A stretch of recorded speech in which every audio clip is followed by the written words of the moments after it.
Imagine a locomotive carrying millions of dollars in solid gold across a country.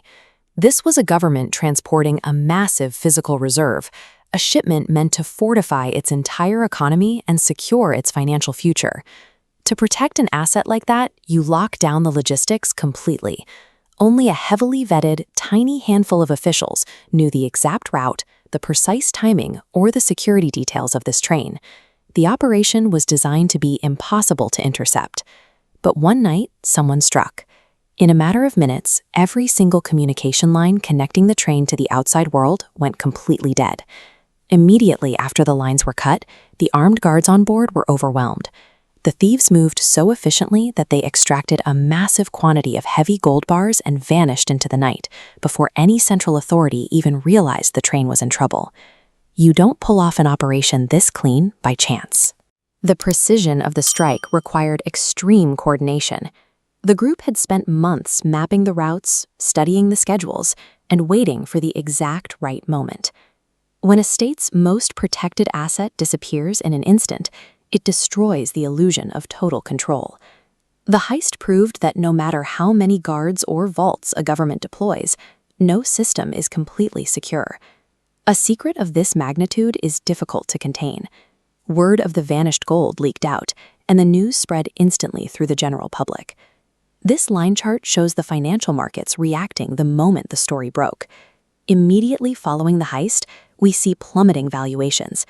The initial drop splinters into widespread volatility across multiple sectors.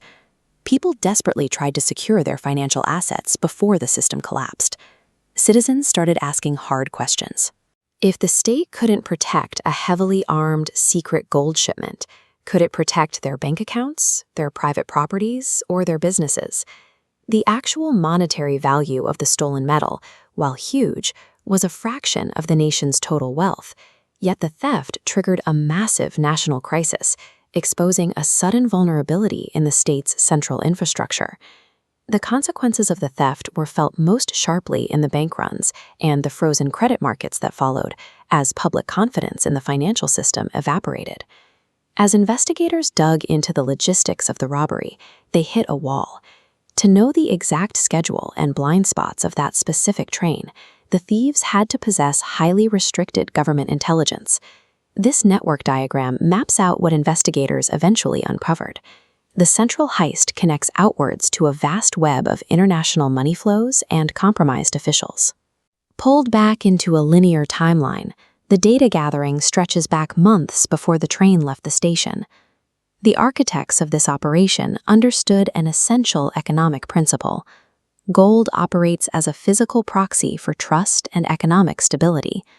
When you hit a nation's gold reserve, you are striking directly at its perceived national power and authority. It signals to the world that the sovereign state cannot defend its borders or its treasury. The heist used the gold as a tool to dismantle the state's credibility, proving that even its most guarded secrets could be compromised by the right network. Years after the dust settled, the physical investigation yielded very little.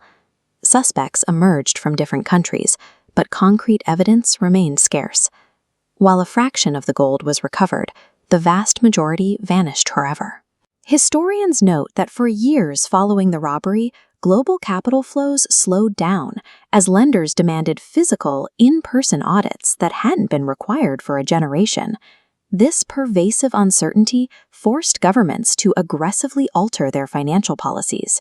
As a result, global market behaviors shifted permanently as institutions scrambled to build better, costlier safeguards.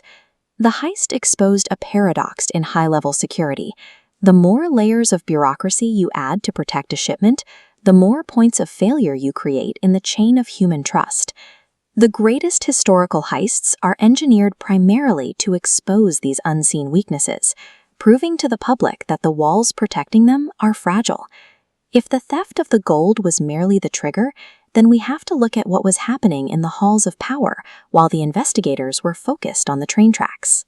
While the entire world was captivated and distracted by the story of a stolen train, it's worth asking what alternative political or economic agendas were being quietly executed in the shadows.